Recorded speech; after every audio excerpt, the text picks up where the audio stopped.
Assalamualaikum warahmatullahi wabarakatuh. Perkenalkan, saya Siti Halimah dengan NIM 612012303706 dari kelas RA10 Program Studi Manajemen semester 5. Pada kesempatan kali ini, saya akan membahas topik yang sangat penting dalam dunia kerja dan manajemen modern, yaitu pelatihan dan pengembangan sumber daya manusia atau SDM. Topik ini menjadi sangat relevan karena perkembangan teknologi, perubahan lingkungan kerja, serta peningkatan tuntutan kompetensi membuat organisasi harus terus memastikan tenaga kerjanya siap menghadapi tantangan yang ada. Pembahasan ini disusun berdasarkan dari 3 sumber utama, yaitu karya Suryani dan Rina Ningsih tahun 2023, Ihsan dan rekan-rekan tahun 2024, serta Gustiana dan rekan-rekan tahun 2022. Jadi, penjelasan ini tidak hanya teoritis, tapi juga didukung oleh penelitian dan literatur resmi. Langsung saja, mari kita mulai pembahasannya. Pertama, kita pahami dulu kenapa pelatihan dan pengembangan sumber daya manusia itu penting. Pelatihan dan pengembangan sumber daya manusia merupakan fondasi yang penting dalam meningkatkan kualitas organisasi. Kenapa sih penting? Jadi, karena manusia adalah motor penggerak utama. Organisasi boleh punya fasilitas modern atau dana yang besar, tetapi jika SDM-nya tidak berkembang, maka kinerja juga akan stagnan. Menurut ketiga sumber yang saya sebutkan, pelatihan dan pengembangan dapat membantu organisasi beradaptasi dengan perubahan, meningkatkan kemampuan pegawai, serta menjaga agar organisasi tetap kompetitif. Mari kita masuk ke pengertian pelatihan. Menurut Suryani dan Rina Ningsih tahun 2023, pelatihan adalah proses terstruktur untuk meningkatkan keterampilan teknis, pengetahuan, dan sikap yang dibutuhkan dalam pekerjaan.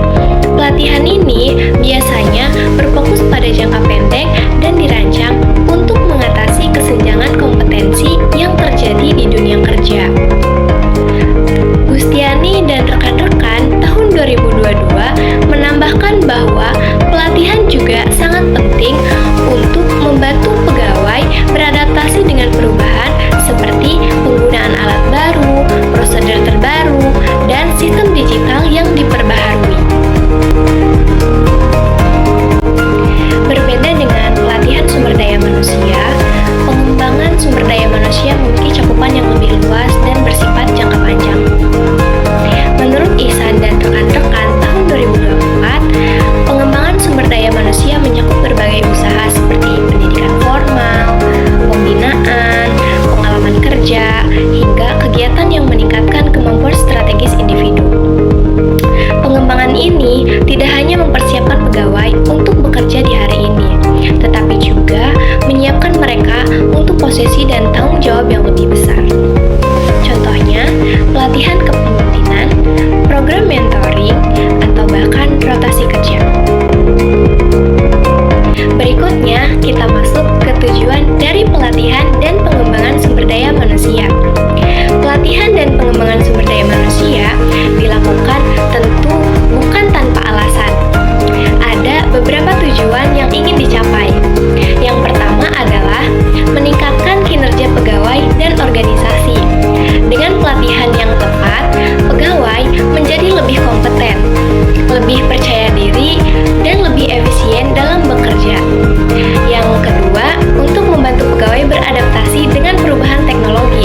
Teknologi berubah sangat cepat dan organisasi harus memastikan pegawai tidak tertinggal. Yang ketiga, meningkatkan produktivitas. Misalnya, dengan mengurangi tingkat kesalahan kerja, mempercepat proses, dan membuat pekerjaan lebih terstruktur. Yang keempat, pengembangan karir. Program pengembangan membantu pegawai mempersiapkan diri untuk promosi atau tanggung jawab baru. Dan tujuan yang terakhir adalah meningkatkan motivasi dan loyalitas. Ketika organisasi memberikan perhatian pada pengembangan sumber daya manusia, pegawai akan merasa dihargai dan lebih berkomitmen. Selanjutnya, kita lihat manfaatnya bagi organisasi. Pelatihan dan pengembangan sumber daya manusia memberikan berbagai manfaat nyata bagi organisasi, antara lain menurunkan turnover atau keluar masuk karyawan. Pegawai yang merasa berkembang akan cenderung bertahan. Kemudian, pelatihan juga meningkatkan kemampuan inovatif. Pegawai menjadi lebih kreatif dan bisa memberikan ide-ide baru bagi organisasi. Selain itu, pelatihan dapat menguatkan kerjasama tim. Pelatihan kelompok atau workshop memungkinkan pegawai memahami satu sama lain dan meningkatkan komunikasi. Manfaat lainnya adalah menurunkan biaya operasional jangka panjang. Ketika pegawai terampil, kesalahan kerja berkurang dan proses menjadi lebih efektif. Dan tentu, pelatihan membangun budaya organisasi yang positif, khususnya budaya belajar dan berkembang bersama. Berikutnya, kita masuk pada proses pelatihan. Langkah pertama dalam pelatihan adalah analisis kebutuhan. Suryani dan Rina Ningsi tahun 2023 menjelaskan bahwa analisis ini dilakukan pada 3 level, yaitu level organisasi, level pekerjaan, dan level individu. Level organisasi menilai visi dan target, level pekerjaan menilai tugas dan standar kerja, sedangkan level individu melihat kemampuan pegawai yang belum optimal. Jika kebutuhan sudah diketahui, maka kita masuk pada tahap perencanaan. Pada tahap perencanaan program, organisasi menetapkan tujuan penelitian, menyusun materi yang sesuai, memilih metode pelatihan, menentukan jadwal, serta menetapkan instruktur dan fasilitator. Perencanaan ini penting agar pelatihan berjalan terstruktur dan tepat sasaran. Selanjutnya, kita masuk ke tahap pelaksanaan. Pelaksanaan pelatihan dapat dilakukan melalui berbagai metode, seperti workshop, seminar, on-the-job training, simulasi, dan e-learning. Hal yang paling penting adalah pelatihan harus relevan, interaktif, dan sesuai dengan kebutuhan pekerjaan. Setelah pelaksanaan, tahap berikutnya adalah evaluasi. Evaluasi pelatihan dilakukan untuk melihat apakah pelatihan efektif. Modal evaluasi umum meliputi 4 aspek. Yang pertama, reaction atau tanggapan peserta. Yang kedua, learning atau peningkatan pengetahuan. Yang ketiga, behavior, yaitu perubahan perilaku kerja.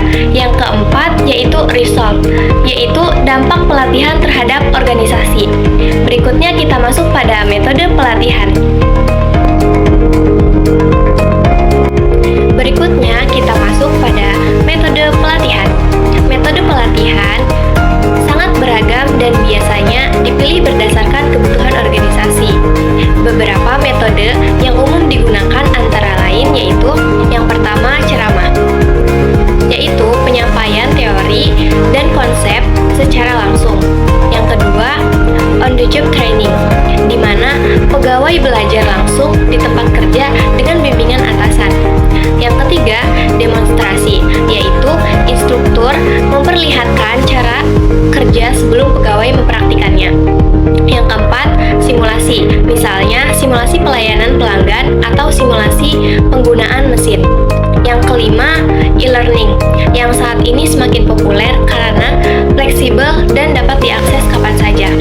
Yang keenam, pelatihan berbasis proyek untuk mengembangkan pengalaman belajar dan kerja tim. Pemilihan metode harus disesuaikan dengan karakter peserta dan tujuan pelatihan. Kita lanjut ke metode pengembangan SDM. Selain pelatihan, ada juga metode untuk pengembangan sumber daya manusia yang